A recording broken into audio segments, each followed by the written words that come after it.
Kennedy ಬಾಹ್ಯಾಕಾಶ ನಿಲ್ದಾಣದಿಂದ ನಭಕ್ಕೆ ಚಿಮ್ಮಿದ Falcon 9 rocket 40 ವರ್ಷಗಳ ಬಳಿಕ ಬಾಹ್ಯಾಕಾಶಕ್ಕೆ ಹಾರಿದ ಎರಡನೇ ಭಾರತೀಯ ಗಗನಯಾತ್ರಿ. 140 ಕೋಟಿ ಜನರ ಹಾರೈಕೆ, ಇತಿಹಾಸ ನಿರ್ಮಿಸಿದ ಭಾರತೀಯ ಶುಭಾಂಶು ಶುಕ್ಲಾ. ಮಹತ್ವದ ಬೆಳವಣಿಗೆಯೊಂದರಲ್ಲಿ ಮಹತ್ವಾಕಾಂಕ್ಷಿ ಆಕ್ಸಿಯಂ 4 ಬಾಹ್ಯಾಕಾಶ ಯೋಜನೆಗೆ ಅಧಿಕೃತ ಚಾಲನೆ ದೊರೆತಿದ್ದು, ಭಾರತೀಯ ಗಗನಯಾತ್ರಿ ಗ್ರೂಪ್ ಕ್ಯಾಪ್ಟನ್ ಶುಭಾಂಶು ಶುಕ್ಲಾ ನೇತೃತ್ವದಲ್ಲಿ ಗಗನಯಾತ್ರಿಗಳ ತಂಡ ನಭಕ್ಕೆ ಚಿಮ್ಮಿದೆ.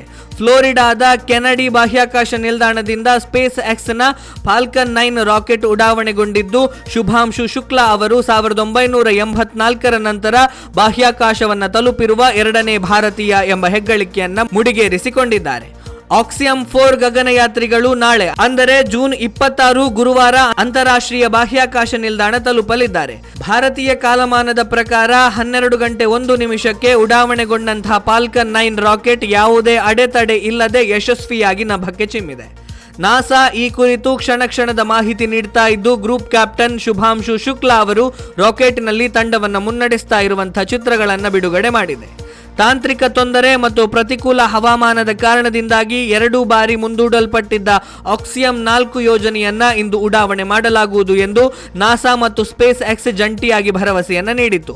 ಅದರಂತೆ ಫ್ಲೋರಿಡಾದಲ್ಲಿ ಕೆನಡಿ ಬಾಹ್ಯಾಕಾಶ ಕೇಂದ್ರದ ಉಡಾವಣಾ ಸಂಕೀರ್ಣ 39A ನಿಂದ ಫಾಲ್ಕನ್ 9 ರಾಕೆಟ್ ಉಡಾವಣೆಯನ್ನ ಕಂಡಿತ್ತು. ಇನ್ನು 1984ರಲ್ಲಿ ವಿಂಗ್ ಕಮಾಂಡರ್ ರಾಕೇಶ್ ಶರ್ಮಾ ಇತಿಹಾಸ ನಿರ್ಮಿಸಿದ 4 ದಶಕಗಳ ನಂತರ ಗ್ರೂಪ್ ಕ್ಯಾಪ್ಟನ್ ಶುಭಾಂಶು ಶುಕ್ಲಾ ಬಾಹ್ಯಾಕಾಶಕ್ಕೆ ಹೋಗ್ತಾ ಇರುವಂತಹ ಭಾರತದ ಎರಡನೇ ಗಗನಯಾತ್ರಿಯಾಗಿದ್ದಾರೆ.